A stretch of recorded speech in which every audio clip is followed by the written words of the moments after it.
વાત છે વાગડના રાપર તાલુકાના નાના ટીંડલવા ગામની. નાના ટીમા પર વસ્યું તેથી ગામનું નામ પડ્યું નાના ટીંડલવા. નાના ટીંડલવા ગામનું તોરણ જાડેજાઓ દ્વારા બાંધવામાં આવ્યું. નાના ટીંડલવા પાસે પ્રખ્યાત ખેતરપાળ દાદાનું મંદિર આવેલું છે અને તેના ઇતિહાસ વિશે ગામ લોકો દ્વારા જણાવવામાં આવે છે કે ફુઈબા સાથે પાકિસ્તાનથી ખેતરપાળ દાદા આવેલા અને તેમની સ્થાપના કરવામાં આવી.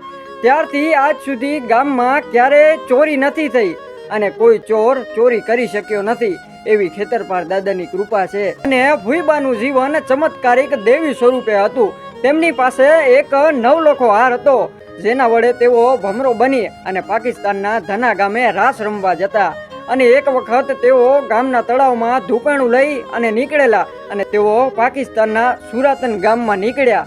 તેઓ ક્યારે બળદગાડા પર ન બેસતા, તેઓ ચાલતા ચાલતા જતા અને સૌ પ્રથમ પહોંચતા અને તેમના દ્વારા બેસાડવામાં આવેલા ખેતરપાળને સેલાહરો તરીકે પણ ઓળખવામાં આવે છે.